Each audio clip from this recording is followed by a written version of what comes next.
Buenos días, mi nombre es Alexandra Aguilar García, soy abogada senior del Departamento Laboral de OLP, con más de 7 años de experiencia en asesoría en temas de derecho del trabajo y también de recursos humanos, así como en temas con compañías transnacionales y conociendo aspectos pues bastante relevantes como el que vamos a tratar el día de hoy sobre contratación de trabajadores extranjeros y todo lo que tienen que saber ustedes desde la perspectiva de recursos humanos, reclutadores y gerencial sobre derecho laboral y también derecho migratorio. Esta es una iniciativa también de BLP como firma líder para tener actualizados a todos sus clientes y también al público en general sobre temas relevantes del derecho que pueden incidir directamente en sus organizaciones. Les comento también que como parte de este webinar ustedes van a poder realizar preguntas en vivo, las cuales las pueden realizar en el chat, en el sistema Zoom, y nosotros les vamos a estar comentando al final de este webinar. Es un gusto que nos estén acompañando hoy. Gracias, Alexandra. Buenos días a todos. Muchísimas gracias por estar acompañándonos en este webinar el día de hoy. Mi nombre es Marco Avellán, soy el director de la práctica migratoria acá en BLP. Tengo más de 12 años dedicándome a esta rama del derecho. Y bueno, el día de hoy, uno de los elementos, como ya Alexandra comentó, vamos a hablar sobre elementos importantes a tomar en consideración, especialmente para los departamentos de recursos humanos y gerencias a la hora de hacer la contratación extranjera o cuando queramos incluir personal extranjero en nuestras organizaciones locales. Importante que todos los temas que vamos a tocar el día de hoy van a ser de gran manera recomendaciones para que ustedes puedan evitar en cualquier momento una contingencia a nivel migratorio, en el caso del área que yo veo, y también una contingencia de temas laborales que va a estar y va a ampliar y enfocar el día de hoy Alexandra en estos temas. Para dar inicio a nuestro webinar, Alexandra, me gustaría que comentemos un poco qué es lo que normalmente nuestros clientes o las personas que se nos acerquen, nos hacen consultas sobre temas laborales a la hora de hablar de contratación extranjera. ¿Cuáles son las consultas o cuál es la primera consulta que usualmente te llega a vos? Muchísimas gracias, Marco. Específicamente en la práctica, pues me he encontrado con mis clientes y también pues con consultas del público en general con respecto a, tengo un trabajador extranjero. ¿Qué hago?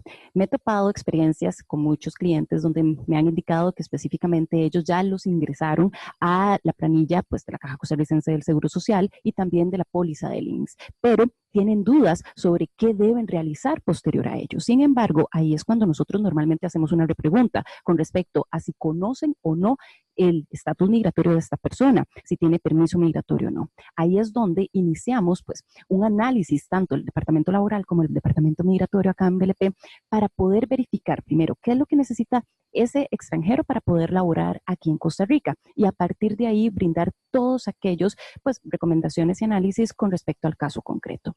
Aquí es muy importante tener en cuenta que un trabajador extranjero o un ejecutivo que venga a brindar labores obviamente remunerativas bajo un contrato de trabajo podrá incluirse ante la caja y obviamente ante el INSS en el momento en que tenga iniciado un proceso migratorio. Específicamente allí, pues ciertamente la relación laboral va a depender de la aprobación o no del permiso. Sin embargo, para todos los efectos, este colaborador podría estar ejecutando servicios desde ese momento. Presentado la solicitud del permiso, ya lo podríamos ingresar tanto a la caja como al INSS. Y para ingresarlo a estas dos plataformas, pues lo que tenemos que hacer es nada más contar con el permiso, el número patronal y también con la cédula de este colaborador.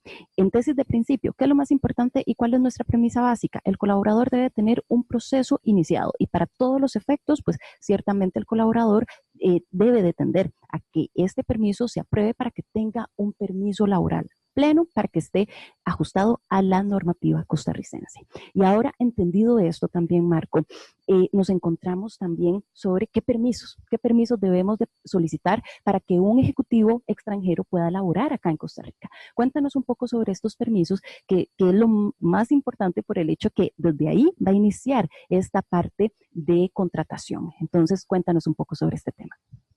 Gracias, Alexandra. Como lo vemos y lo conversamos usualmente con nuestros clientes, con todas las consultas que nos llegan a la oficina, hay algo muy importante, que es hacer una debida diligencia. La debida diligencia a la hora de estudiar un proceso migratorio es básico y es importante. ¿Por qué? Porque ahí podemos determinar la viabilidad del proceso migratorio. Y para empezar con la debida diligencia, el primer elemento que debemos entender de parte de ustedes como clientes es la nacionalidad de este ejecutivo. ¿Por qué es importante la nacionalidad del ejecutivo? Porque tenemos claro que nuestra Dirección General de Migración y Extranjería tiene establecidos 4 diferentes categorías para los diferentes nacionales de los diferentes países. Y esas categorías son las que nos van a condicionar los ingresos como turista o los ingresos para trabajar o hacer una labor remunerada en el país o no remunerada. Ahora bien, para enfocarme específicamente cuando yo les hablo de las nacionalidades y de los ingresos, tenemos que tener claro que tenemos 4 grupos. El primer grupo y el segundo grupo muy similares, que es el libre ingreso de estos nacionales, entran al país con su pasaporte. No van a tener restricción, no van a tener que requerir una visa de ingreso y los permisos, esa visa de turismo para que entren a Costa Rica va a ir de un día hasta 90 días máximo. Eso es importante tomarlo en consideración. No es, como muchas veces se ha creído, que son 90 días automáticos. No, la dirección puede perfectamente otorgar una semana, puede otorgar 60 días, 30 días, independientemente que el ejecutivo tenga hasta 90 días para hacerlo, lo cual en la mayoría de los casos y que ustedes lo ven normalmente con sus estructuras, con sus ejecutivos, es 90 días, pero no es necesariamente el plazo total. Ahora bien, voy a enfocarme en 2 temas importantes en esta etapa. Uno es cuando hablamos de nacionales de grupo 3, es decir, aquellos ciudadanos de países que se encuentran o requieren una visa consular para entrar a Costa Rica. Y los nacionales de grupo 4, que son aquellas personas o aquellos extranjeros que están o necesitan una visa restringida para entrar al país. Ahora bien, en el caso de la visa consular, yo voy a tomar el ejemplo de 2 tipos de nacionalidades con las que trabajamos con mucha frecuencia y que muchas empresas los contratan, los ciudadanos colombianos y los ciudadanos de la India. ¿Qué pasa en estos 2 ejemplos que voy a ponerles? Los ciudadanos de Colombia o ciudadanos de la India requieren una visa consular. Esa visa es necesario tramitarla previo al ingreso del ejecutivo, porque aunque ustedes quieran contar con este expat dentro de su organización, necesita poder ingresar. Para poder ingresar requiere tramitar la visa consular. Esa visa consular lo hacemos ante el consulado de Costa Rica en el país de origen del ejecutivo. Ahora bien, una vez que esa visa se otorgue y sea aprobada por el cónsul de Costa Rica, esa persona podrá viajar a Costa Rica dentro de los 60 días siguientes a la aprobación de la visa de ingreso y podrá ingresar a Costa Rica por 30 días. Eso quiere decir que una vez que el ejecutivo ingresa al país, debemos hacerle el trámite de residencia o el trámite de estancia, los cuales, procesos que explicaré más adelante, o bien perfectamente hacer una prórroga de la visa de turismo, si lo que requerimos es un ejecutivo por 90 días. Conversado en esa primera etapa, vamos a lo que sería la visa restringida. En el caso de visas restringidas, estamos hablando de nacionales que para poder entrar a Costa Rica van a requerir un permiso especial de ingreso que emite la Dirección General de Migración y Extranjería. Y este trámite lo hacemos local. Lo hacemos acá y lo hacemos ante el Departamento de Visas Restringidas de la Dirección General de Migración. Ahora bien, hay excepciones a la regla. ¿Cómo podemos tener estos 2 ejecutivos o estos nacionales de grupo 3 y 4 en Costa Rica sin tramitar la visa de ingreso? Bueno, hay 3 excepciones específicas. La primera es que cuenten con una visa de turismo de Estados Unidos. La segunda es que cuenten con una visa de turismo para ingresar a Canadá. La tercera es que tengan una visa de turismo de ingreso a un país de la Unión Europea. Y aquí necesito hacer una salvedad muy importante, que es una pregunta muy común de nuestros clientes y es, ¿qué pasa si yo cuento con un nacional que tiene una visa Schengen? La visa Schengen es una visa de ingreso que prevalece para ciertas nacionalidades restringidas en el mundo para que entren a una parte de territorio europeo. En Costa Rica, esta visa fue eliminada como permiso de ingreso o como excepción. Entonces, esta visa, cualquier nacional de visa restringida o consular que cuente con una visa Schengen ya no aplica para ingreso a Costa Rica. Ahorita voy a enfocarme un poco más en el tema de la temporalidad y un poco más sobre el tema de los tipos de estancias y los tipos de residencia que tenemos en nuestra normativa y cómo lo trabajamos nosotros con nuestros clientes. Pero antes quiero que sigas conversando también un poco sobre los temas de registros. Correcto, específicamente este tema es muy importante con respecto a la contratación de un trabajador extranjero, dado que, como lo comenté anteriormente, muchas veces se desconoce cómo realizar un registro ante la caja o también ante la póliza del riesgo del trabajo del INSS. Específicamente, cuando un extranjero viene a laborar a Costa Rica, pues es muy sencillo, solamente tomamos su pasaporte con el número también patronal de la empresa, pues ciertamente que lo está contratando y así logramos incluirlo. Esto quiere decir que para todos los efectos debe de existir un trámite migratorio presentado. Esto es muy importante, Marco, porque nos hemos encontrado también experiencias en las cuales se inscribe al extranjero con el pasaporte y eventualmente ahí es donde las autoridades, pues ya sea la caja o también el mismo Instituto Nacional de Seguros, realizan algún tipo de advertencia con respecto al número patronal y si efectivamente existe o no un trámite migratorio en aras de solicitar o que se apruebe un permiso de trabajo. Y esto, pues obviamente no lo encontramos en el día a día acá. Y pues es algo que debemos de hacer la advertencia para que específicamente logremos ajustar nuestros procesos a derecho. Correcto. Y una de las preguntas comunes que también recibimos de nuestros clientes es si es suficiente el hecho de estar estos ejecutivos inscritos en la caja y en el INSS. Y aquí tenemos que hacer una salvedad. No es suficiente. Como dijiste, Alexandra, y eso es importante y siempre lo dejamos claro, el proceso migratorio tiene que estar iniciado. Tiene que estar presentado ante la autoridad migratoria, porque si no caemos en una irregularidad de descontratar un extranjero sin documentación migratoria, sin permiso, sin proceso iniciado y lo incluimos en caja. Y tenemos que primero presentar el proceso para luego proceder con esa inscripción. Pero es importante que tomen eso en cuenta. Los extranjeros deben tener un proceso iniciado para poder iniciar sus procesos de trabajo en Costa Rica. Ahora yo voy a iniciar con una de las preguntas que usualmente nos llega y más que todo va enfocada en qué tipo de permiso es lo que le sirve a la compañía y cómo debemos presentarlo. Hay un tema importante y es la temporalidad. O sea, tenemos que definir que si es ejecutivo, cuánto tiempo va a estar en Costa Rica, cuánto tiempo lo vamos a requerir en nuestra estructura. Podemos tener ejecutivos que solo vienen por una asignación de 6 meses, tenemos ejecutivos que vienen por una asignación de 1 año o una asignación permanente de más de 2 años. Y aquí es algo importante. También la urgencia de ustedes como empresa para tener ese ejecutivo laborando en Costa Rica. Entonces, aquí vamos a manejar 2 formas de trabajar esto. Las estancias de especial relevancia son categorías especiales que a nosotros nos gusta trabajar mucho. ¿Por qué? Y les voy a explicar en pocas palabras las ventajas que tiene. Es un proceso expedito, se resuelve bastante rápido a nivel migratorio. Cuando hablamos de una empresa reconocida, que es un tema que voy a abordar más adelante, estamos hablando de un proceso que te tarda entre 2 a 3 semanas en aprobación. Y cuando es empresa no reconocida, hablamos de 4 a 7 semanas. Entonces, es un proceso expedito. Y es una categoría que le va a permitir al ejecutivo extranjero hacer labor remunerada en Costa Rica por el plazo determinado. Las estancias tienen 2 categorías y lo hemos trabajado con muchos de nuestros clientes. Si es una estancia corta, va hasta los 6 meses, o una estancia larga que lo podemos llevar a 1 año. Ambas categorías se pueden renovar una única vez por el mismo plazo. Entonces aquí vamos a tener que verificar qué queremos con el ejecutivo.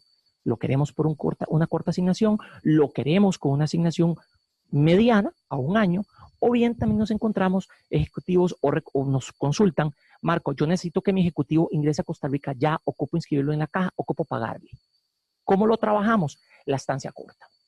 La estancia corta la podemos iniciar, tomamos el permiso para el ejecutivo, inicie labor remunerada, puede ser inscrito ante la caja, ser inscrito ante el Instituto Nacional de Seguros y posterior a esta aprobación, si es una asignación permanente a largo plazo, más de 2 años, le hacemos un cambio de categoría migratoria a una residencia temporal, la cual me voy a enfocar también más adelante en este webinar.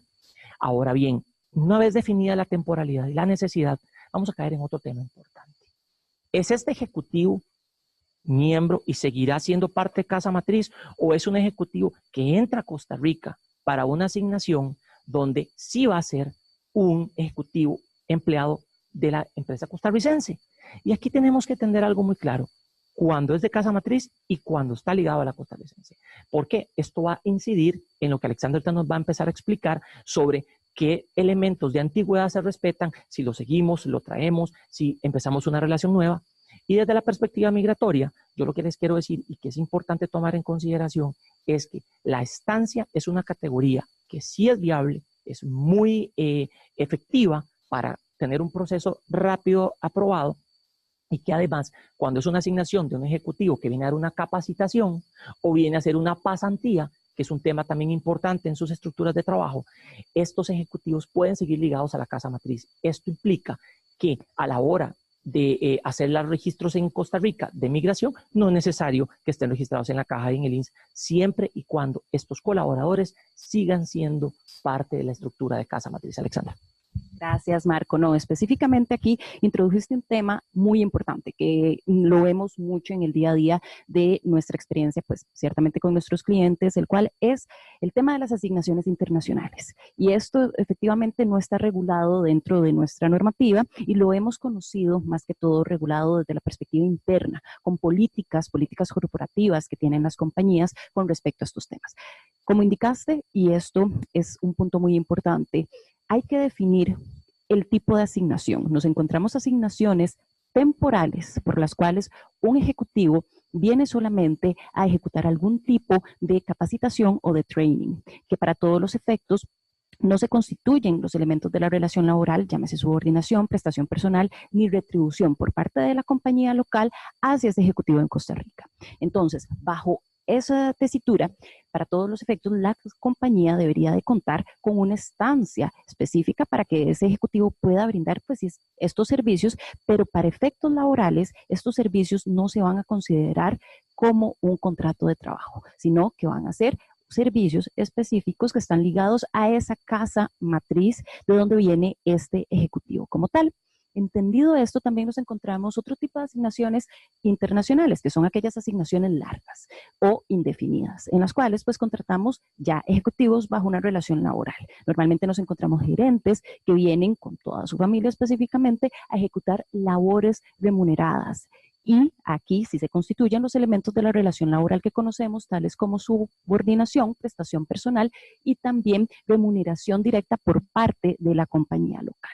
Estos elementos van a ser considerados tanto por nuestras autoridades de seguridad social como por el Ministerio de Trabajo para determinar la existencia de una relación laboral. Y es ahí donde vamos a encontrar la posibilidad de traer a este ejecutivo y solicitarle una estancia que posteriormente, y Marco les va a explicar, se podrá convertir en una residencia de trabajo o una residencia temporal o un permiso de trabajo, pero así ya esta persona va a poder ejecutar efectivamente sus labores. Entonces, ¿qué es lo importante que debemos considerar acá? Primero, verificar si a lo interno de nuestras compañías tenemos políticas con respecto a las asignaciones internacionales o eventualmente si tenemos claro qué va a pasar con este ejecutivo. Nos encontramos también el caso, Marco, en los cuales un ejecutivo viene de su casa o de la casa matriz o de su país de origen y específicamente continúa la relación laboral acá en Costa Rica. Esto quiere decir que la relación laboral en su país de origen no termina.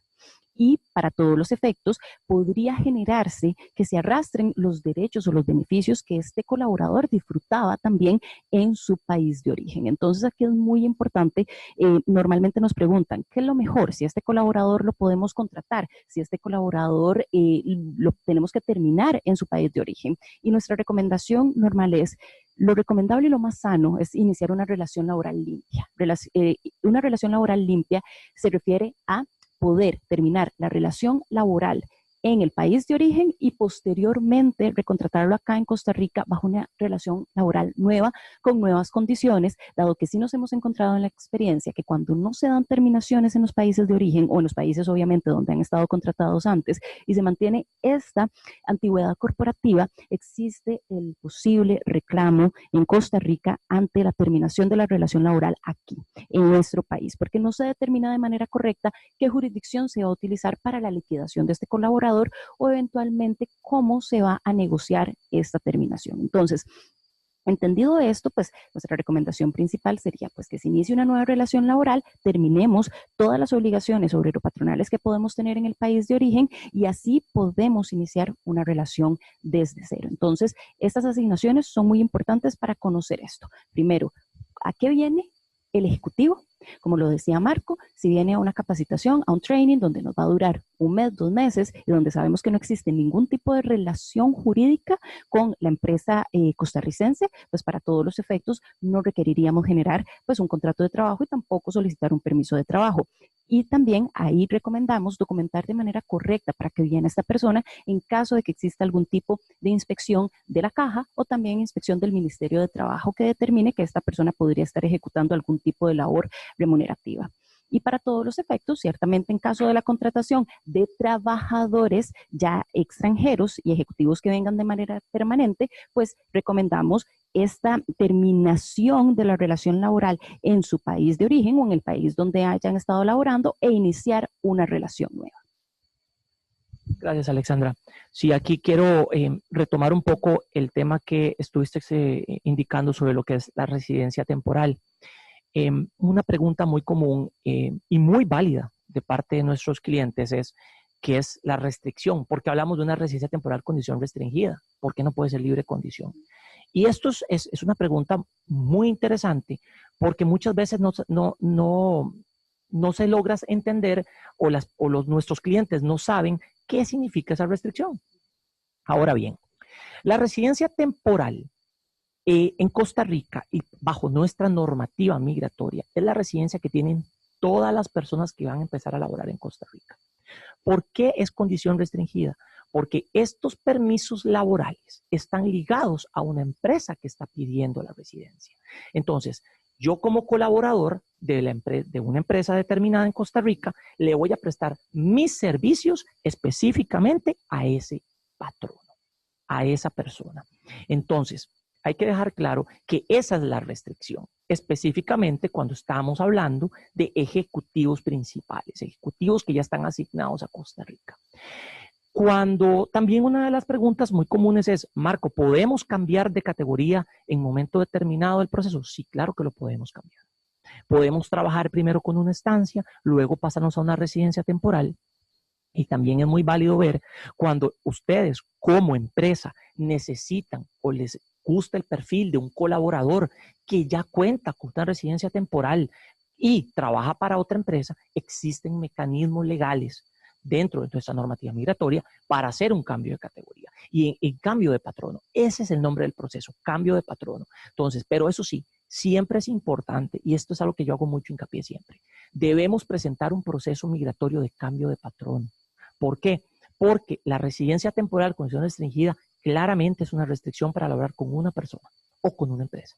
Entonces, si ustedes quieren contratar a este ejecutivo, debemos hacer el cambio correspondiente y no hacer el registro o la contratación directa sin pasar por este cambio, porque al final del camino no vas a poder renovar el proceso migratorio porque está ligado a una empresa anterior. Entonces, siempre es muy importante tener esto claro. Todo proceso de migración tiene una vía, tiene una secuencia.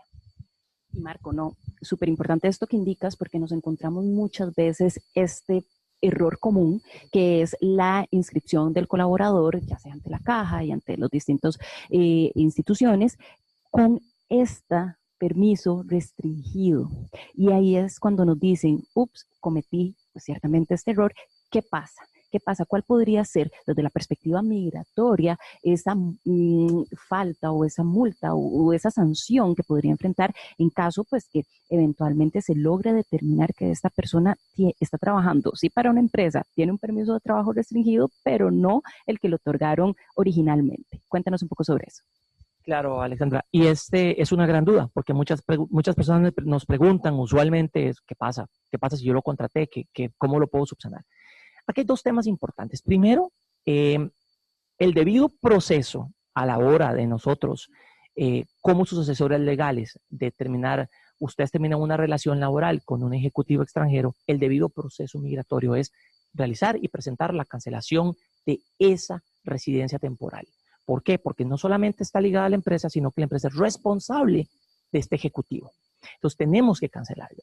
Pero si no está cancelada y lo dejamos abierto, y otra empresa lo contrata directamente y este colaborador no procedió a hacer su cambio de patrono, lo que va a venir es una sanción económica para la compañía por contratar a un ejecutivo en una condición que sí es irregular, porque no, aunque tenga documento migratorio, no está ejerciendo la función y la limitación que tiene, de acuerdo como lo puso la Dirección General de Migración. Entonces va a haber una sanción económica y para el colaborador pueden venir dos tipos de sanciones. La primera, una prevención para que cambie su condición migratoria, lo cual es una prevención que tiene que solventarse en menos de 7 días hábiles. Y la segunda es una cancelación del proceso y una invitación a salir del país. Entonces, es importante manejar bien claro qué tipo de proceso estamos haciendo. Primero, para evitar una multa económica. Una multa económica que va de los 2 a los 12 salarios base dependiendo del tipo de falta. Y lo segundo para el colaborador es no exponerlo a que sea prevenido, quede dentro de su expediente ya una prevención por laborar de manera irregular. Y número 2, una invitación o cancelación de proceso. Claro, correcto. Y eso desde la perspectiva migratoria es muy importante y desde la perspectiva laboral, ¿a qué nos podemos enfrentar nosotros? Pues ciertamente podría ser desde una prevención, por ejemplo, ante una inspección del Ministerio de Trabajo que verifique que esta persona no cuenta con el permiso pues necesario para ejecutar labores, hasta pues un posible proceso judicial en caso que no cumplamos con esta prevención. Y desde la perspectiva de la Caja Costarricense del Seguro Social, ciertamente a la institución lo que le interesa es que la persona esté inscrita obviamente ante la caja. Sin embargo, nos hacen la advertencia de que para todos los efectos esta persona no tiene el permiso específico, dado que su restricción consistía para que laborara para otra compañía y no para la que lo contrató actualmente. Gracias, Alexandra, por tu explicación. Y ahora quiero enfocarme en algo muy importante, algo que debemos manejar bien y entendemos como sus asesores jurídicos y legales. Nosotros perfectamente podemos ampliar esto a la hora de hacer una consulta específica, pero es importante que tomen esto en consideración. Requisitos necesarios y esenciales a la hora de presentar un proceso migratorio.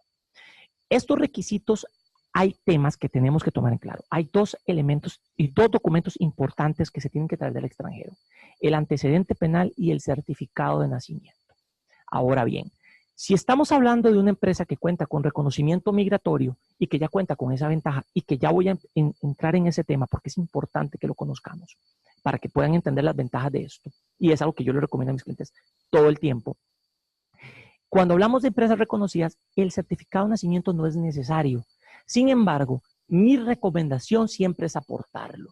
¿Por qué? Porque eventualmente, si esta asignación sobrepasa los 3 años y este ejecutivo decide y ustedes como empresa quieren obtener una residencia permanente para el colaborador, ese es un requisito que va a ser solicitado a futuro. Entonces, yo soy de los abogados que prefiere adelantarme un poco a estos tipos de elementos y prefiero solicitarlos desde el puro principio y tener tanto el certificado de nacimiento como el antecedente penal emitidos, apostillados y vigentes. Y aquí, importante, esta es un tema, es una pregunta común. ¿Cuál es la validez de un documento que se emite en el extranjero?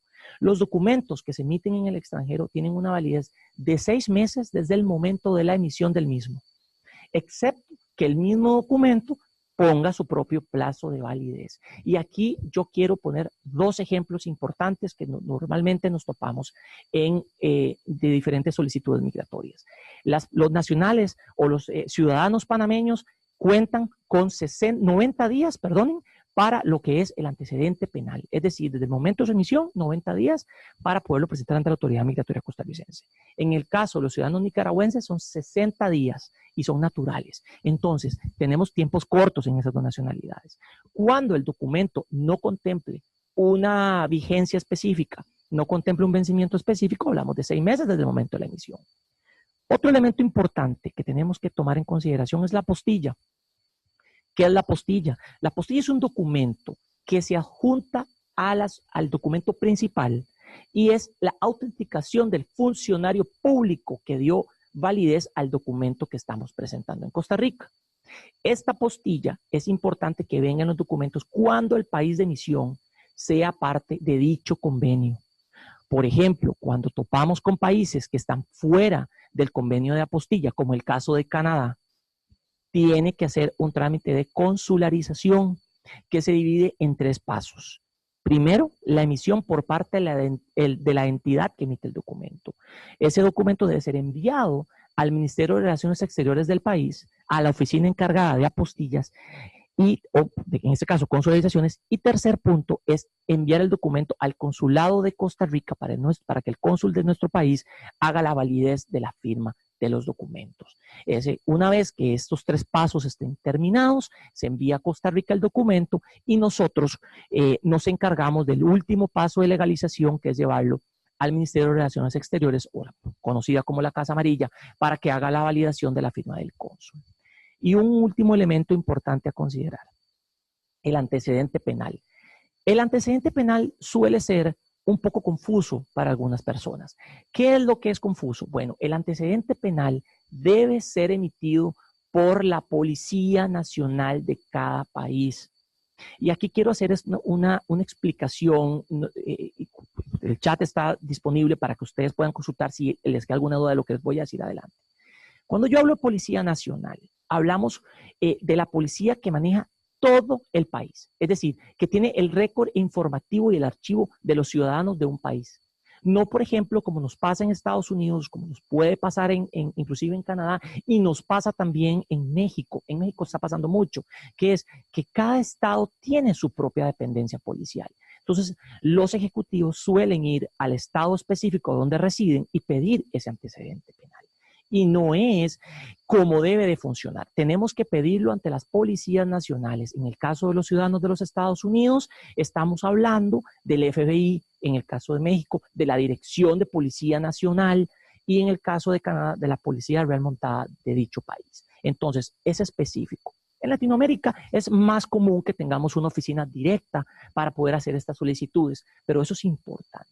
Y ya para cerrar esta última explicación de requisitos, quiero decirles que el certificado de nacimiento, que es algo que también nos causa mucha, causa mucha controversia, mucha duda, es no se aporta el certificado de nacimiento original. ¿Por qué? Porque nuevamente le aplica la vigencia de 6 meses. Siempre es un documento de reciente emisión, no el original. Alexandra, me gustaría que ahora sí hablemos de un requisito importante para residencias temporales cuando hablamos de asignaciones de larga duración, que es el contrato de trabajo, las particularidades que ese contrato tiene que tener y especialmente un rubro que causa mucha prevención en migración y que muchas veces, y por eso pedimos que nos pasen los contratos para hacer una revisión nosotros, y es el tema del salario. Entonces me gustaría que te enfoques un poco y nos expliques los elementos que tiene que tener ese contrato de trabajo y especialmente el tema de la remuneración que nos toca tanto revisar conjuntamente y que es importante que nuestros clientes lo conozcan.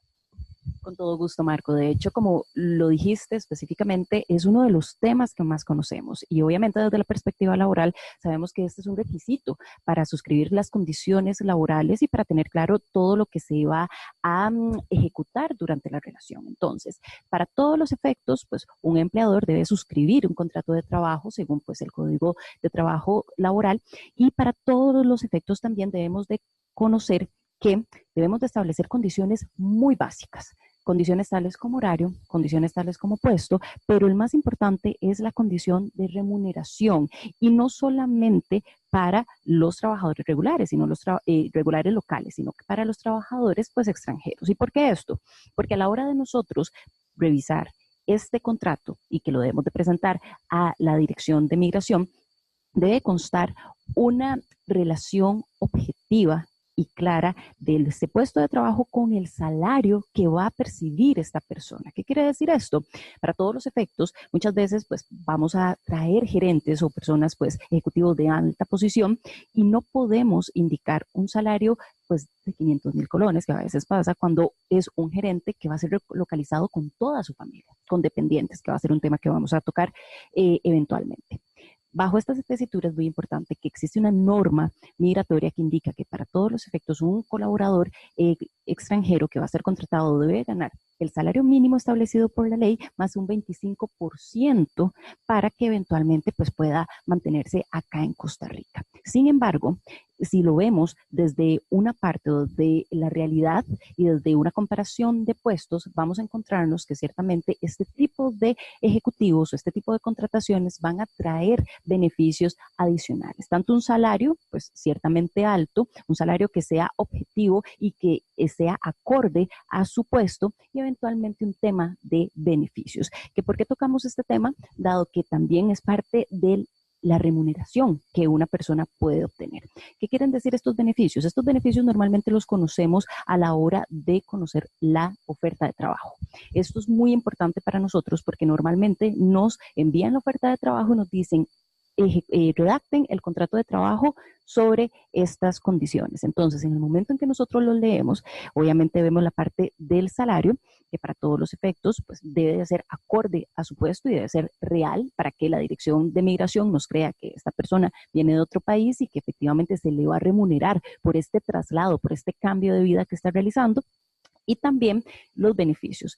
¿Qué tipo de beneficios? Nos encontramos muchos beneficios desde casa, desde automóvil, desde celular. Vamos a ver también hasta el pago del estudio de los hijos. Muchos aspectos que esto va a generar que dependiendo del tipo de beneficio que estemos hablando, este tenga carácter salarial y para todos los efectos tengamos que estarlo reportando a la caja o eventualmente también para el impuesto del salario, hacer la retención respectiva. Entonces, es ahí que recomendamos y aconsejamos muchas veces a los departamentos de reclutamiento acá que antes de ofertar a un colaborador revisen esas condiciones, porque nos hemos encontrado casos que posterior a que lo contratan o que la contratan, revisan que cierto tipo de beneficios tiene incidencia salarial y no solamente para temas de caja o para temas de retención del impuesto al salario, sino también para el cálculo de derechos laborales tales como vacaciones, aguinaldo y en caso de terminación de la relación laboral, el pago de preaviso y también el auxilio de cesantía. Entonces ahí es muy importante que generemos primero un análisis de este tipo de beneficios o también nos encontramos casos que las compañías, más que todo las compañías de los países pues, de origen o que envían al extranjero a Costa Rica, son las que determinan este tipo de beneficios. Y podría ser que en ese país los beneficios específicos no sean salariales. Sin embargo, siempre recomendamos que a la hora de nosotros acá contratar a este colaborador, para todos los efectos tengamos claro qué beneficios vamos a ofertarles y la posible incidencia que esto podría traer desde la perspectiva de seguridad social hasta la perspectiva de cálculo de derechos laborales. Aquí también, Marco, quisiera hacerte una consulta por el hecho de que introduje ahora el tema de los dependientes. El tema de los dependientes, que es parte del por qué se generan estos beneficios adicionales a los colaboradores acá extranjeros en Costa Rica. Quisiéramos saber un poco del tratamiento. Obviamente sabemos que los dependientes muchas veces, pues obviamente el esposo, la esposa, los hijos que vienen, muchos son menores de edad, algunos son mayores de edad, pero quisiéramos consultar qué limitaciones tienen estos dependientes, qué pueden hacer, qué no pueden hacer y porque lo que queremos es analizar posteriormente la posible incidencia en la relación laboral del extranjero. Cuéntanos un poco esa parte. Claro. Alejandra, yo también quiero, antes de empezar con lo que va a ser la explicación sobre limitaciones de dependientes, sí me gustaría hacer una pequeña recomendación de lo que venías hablando del contrato laboral, y es que muchas veces encontramos que utilizan un contrato de trabajo para cualquier colaborador, independientemente del puesto que vaya a tener. ¿Qué es el problema de eso? Que nos encontramos que son demasiado generales. Entonces, a la hora de que la autoridad migratoria revise el contrato, no encuentra una diferencia cuando hablamos de un gerente o cuando hablamos de un profesional especializado o de un técnico especializado. Entonces, siempre es importante, y eso lo hago yo como recomendación, y sé que vos también lo haces como recomendación a nuestros clientes, es, por favor, indicar las funciones que tiene en el puesto laboral específico. ¿Por qué? Porque esto nos facilita de que la abogada que revisa en migración los contratos laborales no nos haga una prevención y tengamos que perder 2 o 3 meses en una contestación de prevención explicando los detalles de dicha contratación. Por eso es importante que el contrato laboral también lo tenga. Entrando en tema de dependientes, y que es algo que vamos a ver, y yo lo quiero enfocar de la siguiente forma.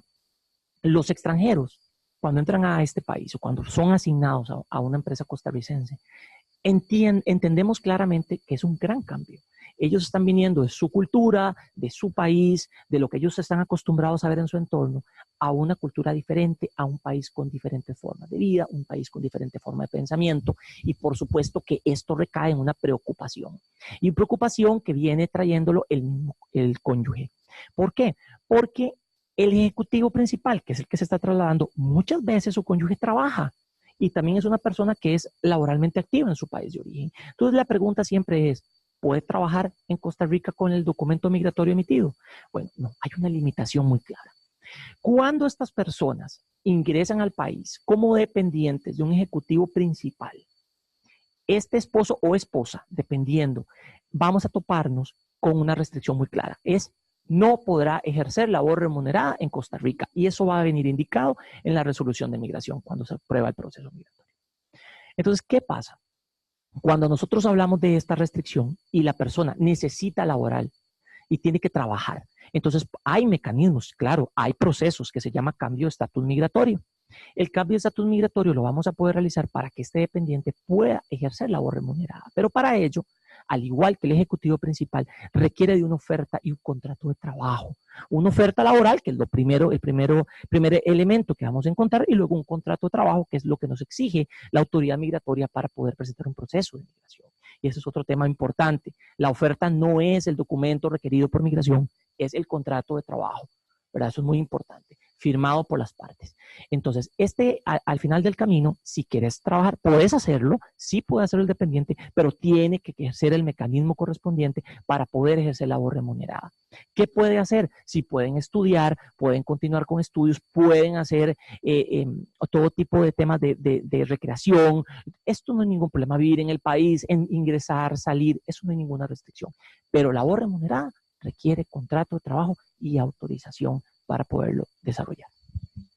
Gracias, Marco. Y esto es muy importante también porque desde la perspectiva de los dependientes, en el tanto nos encontramos dependientes que están realizando labores remuneradas sin el debido permiso de trabajo, esto puede incidir directamente en la relación laboral que tiene el ejecutivo extranjero con la empresa nacional, en el sentido de que dependiendo ya sea de una prevención, podría la dirección migratoria pues establecer algún tipo de procedimiento, como lo dije, una prevención, o eventualmente podrías invitar al ejecutivo a salir del país. Entonces esto pues podría generar una incidencia directa en las labores que está realizando ese ejecutivo y en la operación de la compañía acá en Costa Rica, por lo que es muy importante siempre verificar si esta persona va a traer algún tipo de dependiente y también si este dependiente eventualmente ya puede ser que tenga una oferta laboral aquí en Costa Rica que le genere un contrato de trabajo, o también tener claro cuáles son esos posibles planes que tiene esa persona acá con su familia en Costa Rica. Esto también eh, para que no se realice una incidencia o en detrimento de la compañía, Marco. Sí, y de hecho es importante porque aunque no es el ejecutivo directamente el que está violentando la normativa, cuando estamos hablando de la sanción para el dependiente, en el peor de los casos, que sea una invitación a salir del país, evidentemente para su esposo o esposa va a ser un impacto muy fuerte y evidentemente va a afectarle en la parte laboral de la empresa. Voy a dar inicio a un tema muy importante, un tema que yo considero que es relevante para las empresas, es el proceso de reconocimiento de empresa. Y aquí quiero enfocarlo de que es una recomendación que yo le doy mucho a los clientes. ¿Por qué se los doy? Porque en la medida que podamos registrar a nuestra empresa ante la Dirección General de Migración y Extranjería, vamos a tener la posibilidad de ser más efectivos a la hora de obtener los permisos de trabajo. Van a ser más expeditos, los requisitos son menores y tenemos una ventanilla específica para este tipo de trámites. Hay 7 categorías de empresas. La primera son las empresas que están en zonas francas, las empresas que se dedican a la exportación de bienes y servicios o investigación, las empresas hoteleras o empresas de aviación, las empresas en el área de telecomunicación, las empresas del área bancaria, las empresas multinacionales y aquellas empresas que cuentan con contratos o concesiones con el Estado costarricense. Entonces, ¿qué pasa? Siempre a mí me gusta hacer un estudio de la empresa y buscarle siempre a ustedes como clientes la posibilidad de un registro. ¿Por qué? Porque nos va a tener mucho beneficio. Nos va a tener la posibilidad de una apertura de contratación de extranjeros donde podemos hacerlo de manera más eficiente, más rápida y bien conducido el proceso. No requerimos tener que ir a discutir esto al Departamento de Migraciones Laborales del Ministerio de Trabajo. ¿Por qué? Porque, como ya lo explicaste, tenemos que hacer un análisis del puesto laboral que vamos a contratar, porque si este puesto es restringido y estamos fuera del beneficio, pues vamos a tener que presentar un proceso migratorio administrativo también ante el Ministerio de Trabajo. ¿Para qué? Para demostrar que esta persona que estamos contratando está apta para el puesto laboral, y en Costa Rica hay poca oferta para este puesto laboral y para este profesional. Y este comentario que realizas en este momento es muy importante porque muchas veces los reclutadores olvidan realizar esta investigación, y más los reclutadores de las compañías que no son reconocidas, en las cuales pues se genera algún tipo de oferta de trabajo para un colaborador extranjero, pero no revisan la lista de puestos restringidos. Esto es muy importante recordarlo, dado que podría ser que al inicio de este proceso de reclutamiento se oferte este posible puesto y para todos los efectos vamos a encontrarnos un posible rechazo, no ante migración, sino por el mismo Ministerio de Trabajo que va a indicar este es uno de los puestos que no está permitido en Costa Rica para que una empresa que no sea reconocida pueda contratarlo. Y aquí los invitamos a revisar esta lista todos los años que limite el Ministerio de Trabajo para poder especificar esta posibilidad de contratación. Correcto. Alexandra, creo que un tema importante que queremos también tocar y que debemos hacerlo y que nos está pasando muy frecuentemente, y es un tema coyuntural, es un tema de tiempo, lo que está pasando en la región latinoamericana, los temas políticos que han afectado a países como Venezuela, a países como Nicaragua. Y esto nos ha venido a nuestro país a reflejar una situación muy delicada, que es el tema del refugio. Entonces encontramos, y eso es una duda muy usual en los departamentos de reclutamiento o en las gerencias, que nos preguntan, por ejemplo, ¿podemos contratar a esta persona que viene con un refugio temporal? Voy a explicar esto para que todo quede bien claro. El refugio temporal no significa que el refugio esté otorgado. ¿Qué es lo que pasa? Costa Rica es como parte y miembro del ACNUR y teniendo aquí en Costa Rica una oficina de esta institución internacional, tiene la obligación de otorgar las categorías de refugio temporal a toda persona que lo solicite, independientemente si es viable o no es viable el proceso. En un 85%, según las estadísticas de la Dirección General de Migración y Extranjería, los refugios no tienen sustento y van a ser rechazados. Entonces es importante tener claro esto. El hecho que una persona llegue a su empresa y se ofrezca para trabajar en un puesto laboral con un refugio temporal no significa que ya esté otorgado. Otro tema importante. Si usted quiere contratar a una persona que está en proceso de refugio, usted puede perfectamente contratarla y darle una oferta de trabajo para que esta persona vaya a las oficinas del refugio y el refugio le emita un permiso temporal de trabajo. Nuevamente, el permiso temporal de trabajo no es definitivo, está condicionado en el tiempo y va de 6 meses a 1 año. ¿Cuál ha sido la recomendación que Alexandra y yo hacemos? Siempre es contrátelo por el plazo que el documento está vigente. Si es por 6 meses, 6 meses. Si es por 1 año, 1 año. La razón de esto es lo siguiente. La persona que aplica por refugio y está en proceso, en caso de ser rechazado el refugio, se acaba el proceso. Puede apelarlo, sí, pero normalmente cuando no existe prueba documental y no existe un sustento válido y la prueba necesaria para poder demostrar que efectivamente el refugio es válido, el proceso va a ser rechazado. Y usted no podría tener en su estructura de trabajo una persona que no tenga esa condición aprobada. Es temporal, está en proceso, es decir, está en investigación. Ahora bien, si es muy necesario y si el perfil de este ejecutivo o de esta persona extranjera es de gusto de ustedes como empleadores, entonces lo que procedería es hacer una desestimación del proceso de refugio e iniciar un proceso de residencia temporal para que pueda trabajar de manera correcta en su estructura de trabajo. Pues Marco, muchísimas gracias y específicamente entendido esto, se nos ha pasado el tiempo volando literalmente, son muchos temas los que quisiéramos tocar con ustedes y pues en este momento lo que vamos a generar es mostrarles en la pantalla pues esos tips o esos puntos importantes que hemos conversado el día de hoy sobre aspectos pues obviamente de la contratación de trabajadores extranjeros y posterior a ello pues vamos a comentar ciertas consultas que nos han hecho durante este webinar de manera en vivo. Y si tienen obviamente alguna consulta específica adicional de cada una de sus organizaciones que no quisieran obviamente compartir en vivo, pues con todo gusto pueden contactarnos a Marco y a mí pues por medio de nuestros contactos de BLP.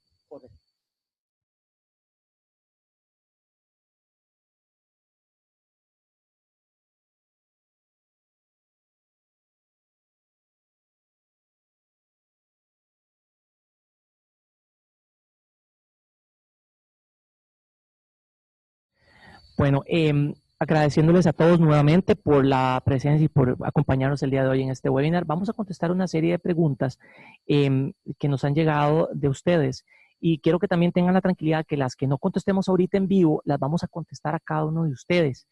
Vamos a facilitarles nuestros correos electrónicos también, porque yo sé que hay muchas preguntas y muchos temas a evaluar y a considerar.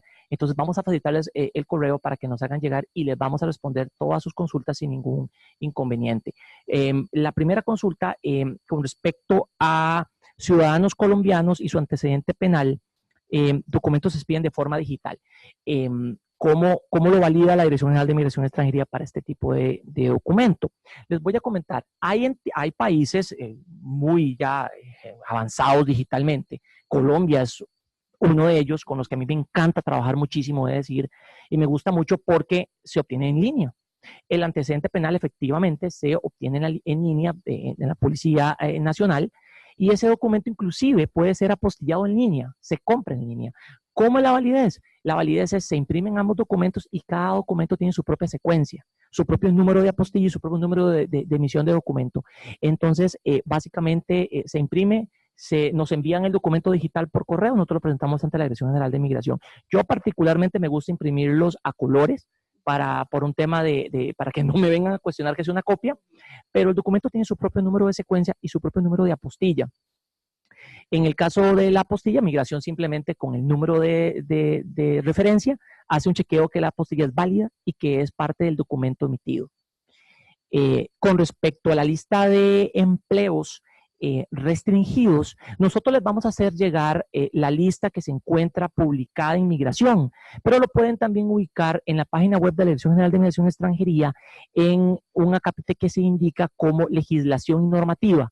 Ahí van a encontrar las políticas y todos los puestos restringidos que van a estar vigentes desde el mes de agosto del 2018 a agosto 2019. Pero de todos modos, se las vamos a hacer llegar a ustedes.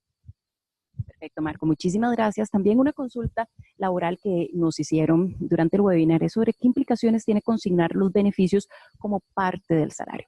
Antes de consignar cualquier beneficio como parte del salario, debemos de analizar el beneficio, dado que no todos los beneficios que se entregan durante la relación laboral son salariales. Entonces, ¿cuáles debemos reconocer o eventualmente incluir como parte del salario? Dependerá de beneficios que para todos los efectos puedan generar una ventaja económica al colaborador. Entonces, antes de especificar qué tipo de beneficios, pues recomendaríamos que si gustan hacer la consulta específica de cada uno de esos beneficios, nosotros podemos realizar el análisis. Pero recuerden, cualquier beneficio que implique una ventaja económica al colaborador extranjero va a significar salario y por ende esto debería de incluirse para temas de caja y también para temas de cálculo de derechos del trabajo. Tengo una más. Sí, la otra consulta que nos acaban de hacer era un poco sobre cómo es que nosotros hacemos el due diligence para hacer la debida diligencia para la revisión de un puesto laboral. Es muy importante, número uno, tener claro con ustedes como organización, y es algo que yo siempre pregunto, es qué es lo que viene a hacer este colaborador primero y cuál va a ser el puesto reflejado en ese contrato de trabajo. Y a partir de ahí, si es una empresa reconocida, sabemos que vamos a disminuir el riesgo, pues cuando no lo es. Entonces ahí tenemos que también, y ahí nosotros como sus asesores legales, somos los encargados de preparar un documento donde se consigne con mucha claridad por qué es importante ese puesto laboral. Entonces, básicamente, tomando en consideración todas las funciones que va a tener, hacia dónde se orienta la funcionalidad y la importancia de ese puesto, es como nosotros hacemos la valoración de qué puede o no puede hacer, tomando, por supuesto, en consideración los puestos restringidos y hasta dónde podemos llegar, hasta dónde no podemos llegar, pero sí es importante tener claro y poderle dar a la Dirección General de Migración por qué este ejecutivo es necesario en la organización. Ahí está la clave del éxito de los procesos. Y pues, de hecho, muchísimas gracias a todos ustedes que nos acompañaron el día de hoy. Ya tenemos pues el tiempo restringido y ya pues se nos acaba la posibilidad de comentar un poco más, pero tal como ya les habíamos explicado, pueden seguir haciendo sus consultas, nos pueden contactar directamente y con todo gusto podríamos analizar y hacer esta debida diligencia que indica Marco o eventualmente el análisis de temas pues tan específicos como los beneficios o políticas también de asignaciones internacionales que pueden tener ustedes dentro de la compañía. Muchísimas gracias, les agradecemos que nos hayan acompañado en este webinar con respecto a contratación de trabajadores extranjeros. Que tengan muy buen día. Hasta luego.